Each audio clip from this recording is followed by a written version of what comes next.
Génesis capítulo 2, desde el versículo 4 en adelante. Génesis capítulo 2, del versículo 4 en adelante. Dice: Estos son los orígenes de los cielos y de la tierra cuando fueron creados, el día que Jehová Dios hizo la tierra y los cielos. Y toda planta del campo antes que fuese en la tierra, y toda hierba del campo antes que naciese, porque Jehová Dios aún no había hecho llover sobre la tierra, ni había hombre para que labrase la tierra, sino que subía de la tierra un vapor, el cual regaba toda la tierra. Hasta el versículo 6. Leímos el versículo 4, 5 y 6. Ahí dice algo muy importante. Dice que no llovía sobre la tierra. En ese momento todavía no llovía sobre la tierra, sino que subía un vapor. Y también explica por qué no había quien la labrase. Miremos el versículo 5. Y toda planta del campo antes que fuese en la tierra, y toda hierba del campo antes que naciese, porque Jehová Dios aún no había hecho llover en la tierra, ni había hombre para que labrase la tierra.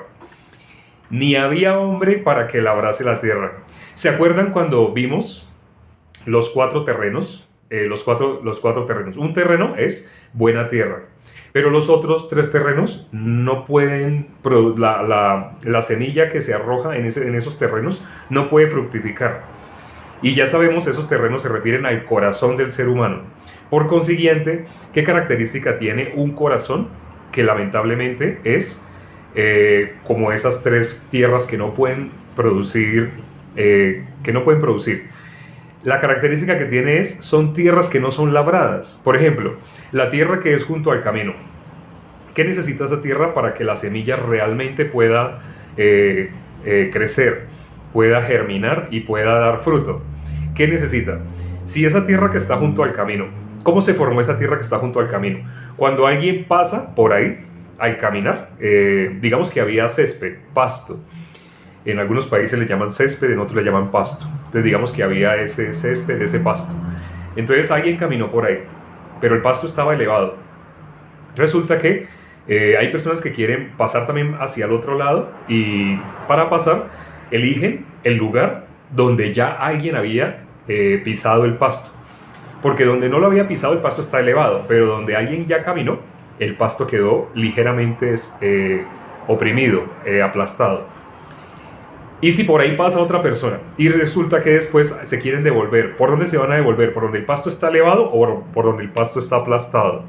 Por donde ya está aplastado, por donde ya alguien ha caminado. Entonces la gente empieza a devolverse y avanzar por donde ya se estaba formando un camino.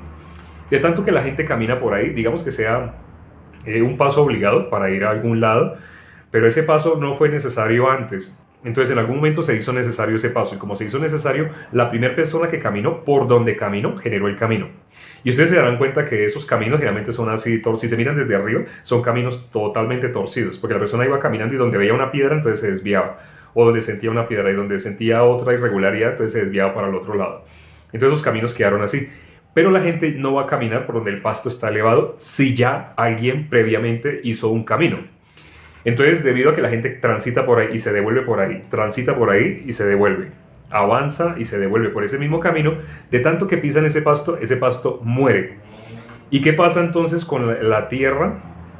Para que ese pasto haya crecido, quiere decir que antes era buena tierra, pero como los hombres transitaron por ese camino y se devolvieron, esa tierra quedó inutilizada. Y no solo quedó inutilizada, sino que se compacta. Y encima se le genera una capa de polvo. Como la gente pasa y pisa, ya no es tierra. Primero que todo, ese pasto murió. Quedó de verde, pasó a amarillo, luego a gris, murió totalmente. Y como la gente sigue caminando, entonces la tierra que estaba debajo se empieza a convertir en polvo. O sea, está quedando totalmente estéril, inútil, inservible. Ya saben, nosotros fuimos hechos del polvo de la tierra, precisamente por eso. Entonces quedó estéril, quedó inútil. Entonces ¿Qué se necesita para que esa tierra, digamos que ahí queremos que vuelva a crecer? Queremos que vuelva a crecer, queremos sembrar plantas ahí. Ya se va a sellar ese tramo y ya no queremos que eso sea un camino, sino queremos que ahí donde había un camino, queremos que ahora se siembren semillas y germine. Si queremos esto, que se siembren semillas y que germine, ¿qué necesitamos hacer? Necesitamos, por consiguiente, labrar la tierra. Lo primero que hay que hacer es ese camino que ya estaba hecho, estaba duro, la tierra era dura. Si en ese camino, ese representa el primer terreno. Los 4 terrenos, el primer terreno es junto al camino, el segundo terreno es pedregales, el tercer terreno es los espinos y el cuarto terreno es buena tierra. Entonces, estamos hablando del primer terreno, que es el primer terreno que es junto al camino. Entonces, ese camino duro, ¿qué tenemos que hacer para que ese camino pueda ser útil?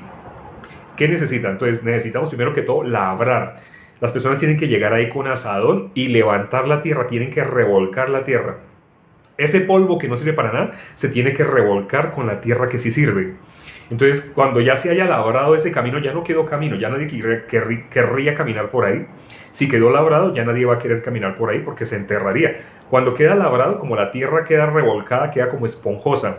Entonces, si uno va a pisar, se le entierran los zapatos ahí. Pero es necesario que quede así. Es necesario que quede ya no un camino, ya no queda un camino, sino queda tierra labrada, tierra revolcada. Esa tierra que quedó así labrada, esa tierra ya puede ser útil. Por eso el versículo 6, al final, vamos a leer la parte final del versículo 5, qué pena. Dice, ni había hombre para que labrase la tierra. Quienes hasta ahora llegan, estamos hablando de Génesis 2, versículo 5. Leímos el 4, 5 y 6 y nos detuvimos para analizar minuciosamente ese versículo 5. Al final dice, ni había hombre para que labrase la tierra. La tierra, ese terreno, ya hablamos del terreno más difícil. O sea, están luego los pedregales y están los espinos, pero estamos hablando del más difícil. En esos 3, pedregales, espinos o junto al camino, en ninguno de esos 3 puede fructificar, puede dar fruto. En ninguno de esos semilla que se siembre en esos caminos no daría fruto, moriría. Ni siquiera en el que es de pedregales trataría de germinar, pero en los espinos trataría de germinar, pero los espinos ahogarían esa planta. En el que es pedregal trataría de crecer y muy rápidamente, pero como no tiene profundidad de raíz, esa planta moriría. Apenas saliera al sol se secaría.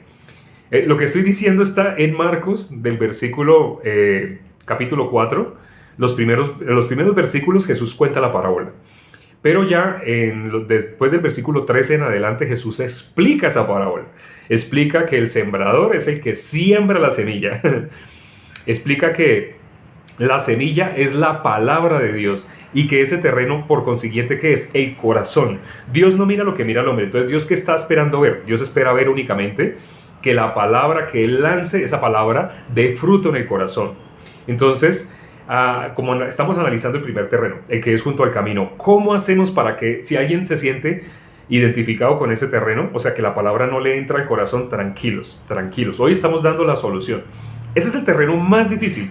Si ese terreno, que es el más difícil, tiene solución, imagínense, los otros más también tienen solución.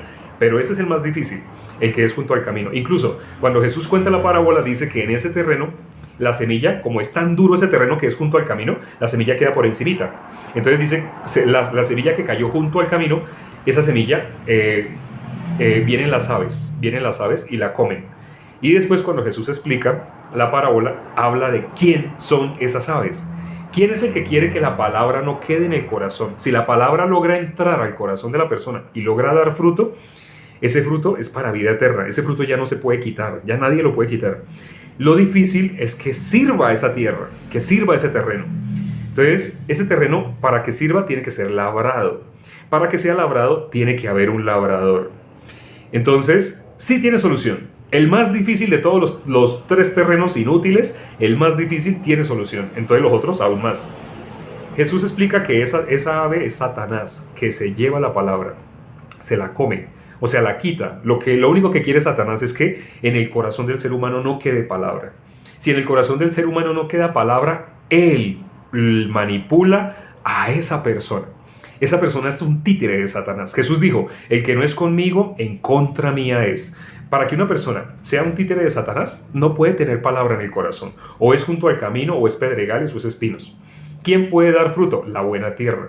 Lo que estamos explicando hoy, esa tierra que es junto al camino, puede ser buena tierra. ¿Cómo puede ser buena tierra? Si es labrada. Para que sea labrada, ¿qué se necesita? Que haya un labrador. Si no hay labrador, esa tierra, ¿cómo va a ser labrada? Entonces se necesita que haya labrador.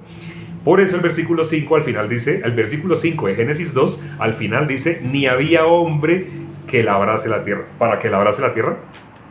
Dice, ni había hombre para que labrase la tierra. Ni había hombre para que labrase la tierra. Es necesario. Ahora, ¿a qué hombre se refiere para que labre la tierra? El siervo de Dios, aquel a quien Dios ha enviado. ¿Dios a quién envía? Ya vimos las características para que Dios envíe a alguien. Están en Romanos 10:13. Miremoslas rápidamente. Hay personas que de pronto no se acuerden, o de pronto algunos ya lo vieron, pero tal vez no les quedó claro. Vamos a mirar cuáles son esas características para que alguien pueda ser enviado, o sea, para que alguien pueda ser ese labrador. ¿Qué se necesita? Vamos a mirar. Romanos 10, versículo 13. Romanos 10, versículo 13. Romanos 10, versículo 13. Dice el versículo 13. Porque todo aquel que invocar el nombre del Señor será salvo. Mire, desde el 14 empiezan a hablar las características de para que una persona pueda invocar, qué características se requieren. Hay un video, creo que es el 20, si no estoy mal, el video 20 de los que aparecen en TikTok. Creo que es el video del Salmo 20. En ese video pueden ver en detalle esto que vamos a hablar ahorita y lo ven de una manera hasta gráfica, escrito, ahí está escrito. Pero aquí lo vamos a retomar. Dice las características para que alguien pueda ser enviado. Dice, ¿cómo pues, el versículo 14, cómo pues invocarán a aquel en el cual no han creído? Entonces, primero, es necesario creer. Es el nivel, se puede decir que el nivel requisito para que una persona pueda invocar el nombre del Señor. Tiene que creer. ¿Pero en qué tiene que creer? Vamos a seguir leyendo. Dice, ¿y cómo creerán en aquel de quien no han oído? Algo que Satanás entorpece de la manera... Es fácil, para él es fácil entorpecer ese sentido, es el oído. Ustedes se podrán dar cuenta, en todos los live ha aparecido 1, 2, 3 personas con una misión, que es entretener. Ellos creen que son ellos. Ellos creen que ellos han decidido entrar para sabotear, para hacer burla, para ese tipo de cosas, pero no son ellos. El que quiere robar la palabra, ¿quién es? Esa ave que llega y quiere robar la palabra, Satanás. Satanás se disfrazó de Pedro. Jesús le tuvo que decir, apártate de mí, Satanás. Siempre alguien va a querer distraer, robar la atención. Yo en ese momento no estoy leyendo los anuncios, o sea, no es que alguien se piense, uy, lo está diciendo por mí, no, tranquilos. No es eso, no estoy leyendo los anuncios porque estoy mirando la cámara directamente. Para mirar los anuncios me tocaría hacer esto, pero yo no estoy haciendo esto, yo estoy haciendo esto. Entonces, bueno, dice, ¿cómo pues invocarán en el cual no han creído? Tienen que creer, primero que todo necesitan creer, el versículo 14. Después, para creer necesitan oír, pero ese es el sentido que lamentablemente las personas más fácilmente pueden tener atrofiado. Una persona que ha sido muchas veces usado por Satanás puede tener ese sentido atrofiado. O sea, es difícil que pueda escuchar la voz de Dios si está acostumbrado a escucharse a sí mismo. Por ejemplo, una persona de una doctrina... Hay muchas doctrinas. No voy a nombrar doctrinas, pero en desorden. Hay doctrina carismática. Hay doctrina pentecostal, hay doctrina adventista, hay doctrina mormona, hay nombre algunas. Realmente hay muchas doctrinas, muchas, que unos enseñan de una manera, los otros enseñan de otra, los otros enseñan de otra. En algunas iglesias es más espiritual el que más tiempo dure de rodillas. Ya algunos identifican cuál. Sí, algunos que tienen conocimiento de las diferentes doctrinas saben, eso se refiere a tal. Pero bueno, no las delaten, no es necesario. Algunas doctrinas es más espiritual el que más sienta. Es más espiritual el que más sienta. Por ejemplo, si alguien sintió frío, si alguien sintió, no sé, calor, si alguien sintió, no sé, algo que lo hizo temblar, así. Entonces hay doctrinas donde es más espiritual el que más sienta, el que más experimente sensaciones. Hay otras doctrinas donde es más espiritual el que más vaya de puerta en puerta golpeando, el que más dedique de su tiempo para ir de casa en casa a enseñar lo que le han dicho que enseñe. Ojo, no sé si se dan cuenta. Bueno, algunos ya saben, por haber visto los videos pasados, se pueden dar cuenta qué errores hay en eso que he nombrado. Entonces, hay muchas doctrinas, hay muchas, pero lamentablemente Satanás hace que una persona se cree en una doctrina, no en la palabra. Si se quedara en la palabra, tiene que renunciar a su doctrina. Pero si se queda en su doctrina, solamente va a sacar versículos, va a sacar cosas que le han dicho, cosas que esa persona ya le han enseñado a interpretar de esa manera, le han enseñado a pensar de esa manera. Entonces, con todo eso que tiene, más fácil es que un camello pase por el ojo de una aguja a que un rico entre en los cielos. Esa persona tiene tantas cosas que no puede oír, no puede oír. Entonces, el sentido que más Satanás quiere atrofiar es el oído. Si Satanás logra atrofiar el oído, no es difícil atrofiarlo, no es difícil, es la cosa más fácil para él. La Biblia dice que él es engañador, él es padre de mentira. ¿Y él cómo engaña? Disfrazándose de ángel de luz. Entonces, el que está en la doctrina A, en la doctrina B, en la doctrina C, el que está en diferente doctrina, a su punto de vista, ¿cómo cree? Cree que está bien, cree que está correcto, cree que está en el camino verdadero. Hasta que pasa cierto tiempo y va a resultar abandonando esa doctrina. Realmente va a pasar algún tiempo, no sé, 1 año, 2 años, de pronto algunos son meses, y va a resultar abandonando. Pero mientras estuvo en esa doctrina, a pesar de que alguien le podía predicar el evangelio, ¿qué hizo? Se tapaba los oídos. No los tapaba voluntariamente, Satanás se los tapaba para que no pudiera oír. Si se le atravesó un justo, alguien que le puede explicar cómo ser salvo, esa persona se tapó los oídos con su justicia. Ay, en tal parte de la Biblia dice así, entonces por eso todos somos pecadores. Yo vi un video donde usted dijo que ya Jesús había quitado el pecado, pero ¿cómo va a ser posible? Sí, y no está escuchando, sino en el momento que tiene, lo dice en Eclesiastés, hay tiempo para hablar, pero hay tiempo para oír. En el tiempo que tenía que oír, Satanás se encargó de que no oyera. Esa es la función de él. Si una persona no oye, no puede creer. Por eso dice el primer requisito, ¿cómo dice el versículo 14? Dice, ¿cómo pues invocarán a aquel en el cual no han creído? Sí, hay unas personas que creen que ya creen. Entonces, como creen que ya creen, ya hablamos de los fariseos, ellos creían que ya creían. ¿Podían escuchar a Jesús? No lo podían escuchar. Jesús les iba a hablar y ellos enseguida, cuando miramos Juan 8, Jesús les decía una cosa y ellos decían exactamente lo contrario. No. Constantemente le decían a Jesús, no. Y Jesús les decía, bueno, así, así, así. Si ustedes fueran hijos de Abraham, así, así, así. Ellos decían, no, nosotros sí somos. ¿Usted por qué está diciendo, por qué está poniendo en duda que somos hijos de Abraham? Como ellos creen que ya creen, ¿pueden oír a Jesús? No podían oír a Jesús. Jesús les quería transmitir la vida eterna. Pero ¿qué necesitaba? Que ellos botaran todo lo que ellos tenían como un tesoro. Si ellos lograban botar todo, podían recibir. Pero mientras ellos no logren votar, no van a poder recibir. Por eso aquí dice el versículo 14. ¿Cómo pues invocarán a aquel en el cual no han creído? Entonces, ellos estaban con Jesús, pero ¿creían en Jesús? No. ¿Y ellos en qué se apoyaban para negar a Jesús? En la Biblia. Ellos se apoyaban en versículos de la Biblia para negar a Jesús.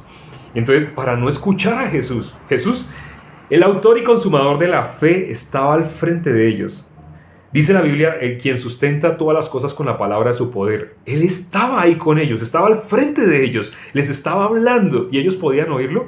Ellos todo el tiempo, no, ¿usted por qué dijo así? Uy, no, así. ¿Y con qué lo contradecían? No, con la Biblia, con la mismísima Biblia. ¿Qué decían, por ejemplo, de Jesús? Que Jesús no guardaba el día de reposo. Eso decían todos los fariseos. Este no puede venir de Dios. Es más, ¿qué le dijeron? Que él las cosas que hacía las hacía por Belcebú, así le dijeron, ¿no? Así dijeron de Jesús. ¿Ellos podían oírlo? No lo podían oír, porque ellos ya sabían. ¿Qué sabían? Lo que les habían enseñado. ¿Sabían la verdad? No, estaban al frente del autor de la verdad, estaban al frente del que les podía decir la verdad, pero tenían el sentido del oído atrofiado. Eran ricos. Cuando dice más fácil es que un camello pase por el ojo de una aguja, a que un rico entre al reino de los cielos, se refiere a eso. Hay personas que debido a lo que ya esas personas tienen como verdadero, no pueden recibir la verdad. Tienen como verdadero algo que no es verdadero, pero como ya lo tienen como verdadero, no pueden recibir. Tienen los oídos tapados, bloqueados. ¿Y con qué se los bloquean? Con los mismos versículos. Los fariseos hacían eso. Con los mismos versículos de la Biblia contradecían a Jesús. Entonces vamos a mirar que para invocar es necesario creer. Pero para creer, mire lo que dice ahí mismo, dice, ¿cómo creerán en aquel de quien no han oído? Ya hablamos del sentido del oído, lo importante que es oír, ¿sí? Dice luego, después del oído, dice, ¿y cómo oirán sin haber quien les predique? ¿Los fariseos les predicaban o no les predicaban? Claro, ellos tenían su maestro a quien ellos oían y a quien servían. Tenían su maestro que les predicaba. Pero ¿por qué aquí dice, ¿y cómo oirán sin haber quien les predique? Entre el maestro de los fariseos y nuestro Señor Jesucristo, ¿quién tenía la verdad? Nuestro Señor Jesucristo. Pero ellos podían oír a Jesucristo. No, ellos a quién habían oído, a su maestro. La Biblia dice, no os hagáis maestros muchos de entre vosotros. Una persona no es salva. Una persona ya contestó, claro, todos somos pecadores. Esa persona debería de ahí en adelante callarse y solamente oír a alguien al que le hizo esa pregunta. Si alguien le hizo la pregunta, ¿usted es pecador? Sí, claro, yo no puedo decir que no sea pecador. Bueno, y según la Biblia, ¿dónde va un pecador cuando muere? Se queda pensando, según la Biblia. Hay un pecador muere, va al infierno. ¿Sí se da cuenta de lo que me acaba de contestar? Sí, que un pecador muere, va al infierno, no la anterior, que usted es pecador. Ah, sí, yo soy pecador. ¿Y a dónde va un pecador? Pues va, espere. Ya la persona como que cuando se da cuenta, en ese momento sabe qué debe hacer. Al que le está haciendo la pregunta, debe preguntarle. Así como el etíope. ¿Saben qué hizo el etíope? El etíope, cuando Felipe se le acercó, el etíope estaba leyendo Isaías. Más exactamente estaba leyendo Isaías 53. Él compró el rollo de Isaías porque a él no lo dejaron entrar al templo, porque era eunuco. Él hizo un viaje inmensamente largo, él gastó una fortuna en ese viaje, porque él quería conocer al Dios verdadero. Pero cuando llegó a Jerusalén no lo dejaron entrar al templo, porque era eunuco, y no puede entrar según la ley. La ley no le permitió entrar al templo, y él lo que más quería era entrar al templo. Él hizo semejante viaje para entrar al templo. Pero él, ¿qué es lo que estaba buscando? A Dios. Él no se fue, o sea, una persona orgullosa, altiva, como si hubiera ido. Ah, aquí no me atendieron bien. No, ya me voy. No, esto. Y hablan de Dios. ¿Qué amor? No tienen ni amor. ¿De qué hablan de Dios? Vea, semejante viaje que yo hice, gasté todo mi dinero, gasté todo lo que yo tenía, todos mis ahorros. Y ya ahora ya no puedo volver a mi tiempo atrás para volverme a ser joven, para otra vez empezar a trabajar, para otra vez tener ahorros, para poder hacer un viaje semejante al que hice. Y no me dejaron entrar. Esta gente no tiene amor. O sea, él podía, siendo altivo, siendo arrogante, podía haberse ido menospreciando la gracia. Pero ¿qué hizo? ¿Qué hizo este hombre? Este hombre, con un corazón humilde, aunque lo habían rechazado, él compró el rollo de Isaías. Para que un escriba suelte un rollo, o sea, el escriba tuvo que con sus manos escribirlo. Antiguamente los rollos no eran con el papel que hay ahora, que uno puede comprar una resma de papel, un cuaderno bien bonito, como quiera, con cuadrícula, con rayas. No, antiguamente la elaboración del papel era costosísima y era muy complicada y no todo el mundo podía tener acceso. Y bueno, realmente no se puede decir que era papel, era como fibras, similando a lo que ahora se conoce como papel, pero no. Algunos inclusive escribieron sobre cuero, sobre teja, sobre cosas así. Pero imagínense que un escriba había transcrito el rollo de Isaías completo. ¿Cuánto tiempo le habrá tomado? Y ahora, este eunuco se lo compró. ¿Sabe en cuánto cuánto tenía que haber pagado ese eunuco por ese rollo? Pero vea, el eunuco no lo dejaron entrar al templo, pero él se fue con el rollo de Isaías. Y él estaba leyendo el rollo de Isaías. Y Felipe se le acercó y le dice, ¿entiendes lo que lees? Y él dijo, ¿cómo podré si nadie me enseña? Y mire lo que dice ahí mismo enseguida. Dice, y le rogó a Felipe que se subiera al carruaje en el que él iba y le enseñara. Entonces una persona que contestó la pregunta, ¿usted es pecador? Claro, yo no puedo decir que no sea pecador. ¿A dónde va un pecador cuando muere según la Biblia? Pues al infierno. Una persona que haya contestado esas dos preguntas, si es humilde, si es como el etíope, ¿sabe qué tiene que hacer? Lo que dijo Job, ahora pongo mi mano sobre mi boca. O sea, esa persona tiene que quedarse callada ante el que le hizo esas dos preguntas. ¿Y qué es lo único que le puede decir? Enséñeme, le suplico, enséñeme. ¿Usted sabe? Enséñeme. Explíqueme cómo puedo salir de esta condición de pecador. Pero un arrogante va a hacer lo contrario. Entonces, la primera condición, ¿cómo invocarán en aquel en quien no han creído? ¿Cómo creerán? ¿Cómo creerán si no hay en quien no han oído? Primero, ¿cómo invocarán a aquel en el cual no han creído? ¿Cómo creerán de aquel a quien no han oído? ¿Y cómo oirán si no hay quien les predique? ¿Qué característica tiene el que le predica? Miren lo que dice, miren lo que sigue. Dice ahí, No cualquiera, pues a los fariseos les predicaban, y les predicaban no cualquier persona. Por ejemplo, a Pablo le predicaban, y a Pablo ¿quién le predicó? Ni más ni menos que Gamaliel. Y la Biblia, para que en la Biblia diga que Gamaliel le predicó, significa, era tan importante Gamaliel. O sea, en la Biblia aparece registrado el nombre de Gamaliel. Era una persona muy admirada, muy, bueno, la palabra del día de hoy, muy venerada. Era una persona muy admirada, muy venerada. Pero Gamaliel, él, a pesar de que le enseñó a Pablo, que ese conocimiento le había servido, ¿para qué le había servido ese conocimiento que había recibido de Gamaliel? De la persona más importante en cuanto a transmitir educación.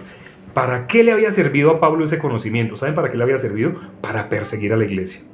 Con todo lo que él sabía, él pensaba que servía a Dios cuando él perseguía a los que estaban realmente anunciando el evangelio. Ustedes se dan cuenta, a mí me persiguen, ¿no? Es inevitable, a la verdadera iglesia la persiguen. A otras iglesias que no son verdaderas iglesias no se persiguen. Entre todas esas doctrinas, hoy hemos nombrado varias doctrinas, pero entre todas esas doctrinas no se persiguen. Se puede decir que entre todos se tienen respeto, ¿sí? Pero a alguien que sí van a perseguir, a alguien que sí no van a querer dejar en paz, es más, como dice nuestro Señor Jesucristo, a alguien a quien van a querer matar, es al que está predicando el evangelio verdadero. Por eso, para mí es un piropo cuando me persiguen. Si ustedes entran a otros en vivo, notarán que en otros live no hay persecución. En otros live no hay nadie que los agreda, no hay nadie que los ofenda, pero en el live que estoy transmitiendo, siempre hay alguien que agrede, ofende, insulta, alguien que se irrita, así como se irritaban con Jesús, que así como se irritaron con Esteban. Dice que crujían los dientes. ¡Ay! Querían matar a Esteban y lo mataron. Entonces, eso es un buen indicio. Eso es muy bueno, es un piropo para un justo. Es una aflicción, porque uno piensa en el alma de las personas que no están recibiendo. Como dijo Esteban, Padre, perdónalos. Ellos no saben lo que hacen. Entonces, igual, no son ellos. No son las personas, aparentemente son las personas que están agrediendo. No son ellos. No son ellos. El último requisito, ahí dice, para que alguien predique. Mire lo que dice el versículo 15. ¿Y cómo predicarán si no fueren enviados? Es necesario que para que una persona predique haya sido enviado. Ahora, estaba nuestro Señor Jesucristo, estaba Gamaliel, venerado, wow, Gamaliel, todo el mundo se quitaba el sombrero ante Gamaliel, o sea, no había nadie con más conocimiento que Gamaliel. Y Gamaliel le transmitió un conocimiento, ese conocimiento se lo transmitió a Pablo. Pablo fue un excelente estudiante de Gamaliel. ¿Y ese conocimiento para qué le sirvió? Para perseguir a Cristo. O sea, ese conocimiento le sirvió para algo en la vida eterna, para nada. Sí, para nada. Entonces, pero está Gamaliel y está Cristo. ¿A quién tenía que oír Gamaliel? A Cristo. ¿Y Cristo dónde estaba? Jesús dijo, yo estaré con vosotros todos los días hasta el fin. Pablo tenía que escuchar a un justo, a un salvo, a alguien de la iglesia, a los que se quedaron, a los apóstoles. Él tenía que escucharlos, no perseguirlos. Pero el apóstol Pablo, ¿qué hacía? Los perseguía antes de ser apóstol. Bueno, claro, no le cojan rabia al apóstol Pablo. No era él. Y él mismo lo declara en sus epístolas. No era él. El que estaba persiguiendo es Satanás. El que persigue a la iglesia es Satanás. Parece que fueran las personas, parece que fuera tal fulano, José, Jorge, Juan, que están de mal genio. No es eso. Realmente es Satanás quien está dirigiendo a una persona. Mientras una persona no sea salva, mientras una persona no sea miembro de la iglesia de Cristo, bueno, esa persona puede que con su labio diga que sí, que pertenece a la iglesia hace 30 años. Pero iglesia no es algo que afuera dice iglesia. Eso no es iglesia. Iglesia es la reunión de los que Dios ha justificado. Vamos a terminar hasta acá. Ya cumplimos el tiempo. Y vamos a orar. Padre, gracias por el tiempo que nos has dado. Estos 30 minutos para escuchar tu palabra, para reflexionar sobre el corazón tuyo. Tú quieres, tu voluntad está escrita claramente en Juan 6:40. Tu voluntad es que todo aquel que ve al Hijo y cree en Él tenga vida eterna. Pero creer en Jesús no es creer en la palabra J con la E, con la S, con la U, con la S. Muchas personas piensan que creer en el nombre de Jesús es creer en esas letras Jesús, o en inglés Jesus, o JC, o en hebreo Yeshua o Joshua. No, eso no es creer en el nombre del unigénito Hijo. Creer en el nombre del unigénito Hijo de Dios es creer en lo que significa. Y el nombre de Jesús significa Salvador de los pecados. Si una persona todavía es pecadora, ten misericordia. Si alguien entró a este chat con la intención de perturbar, de molestar, si entró enojado, si esa persona entró enojada, permite, Señor o Dios, que ten misericordia de esa persona, porque ella no sabe por qué entró de esa manera. Esa persona no sabe por qué entró queriendo corregir, queriendo enseñar su doctrina, sea la doctrina A, la doctrina B, la doctrina C. Nosotros aquí no estamos hablando de ninguna doctrina, estamos hablando únicamente de nuestro Señor Jesucristo. Queremos transmitir el corazón de Él, queremos transmitir la verdad. Permite, Padre, que todas las personas que entraron, todos, ni uno solo se pierda. Ten misericordia, haz lo que sea en el corazón de las personas que entraron el día de hoy. Los que ya han recibido la salvación ya son benditos, ya han recibido la bendición. No se les puede decir Dios los bendiga porque ya Dios los bendijo. Pero los que aún no han recibido la salvación, Padre, bendícelos. Les podemos decir Dios te bendiga. Padre, hemos orado y te lo hemos pedido en el nombre de nuestro Señor Jesucristo. Amén. Nos vemos mañana a la misma hora de siempre, a las 9 de la noche, hora de Colombia, de Perú, de Ecuador, de Texas. Chao.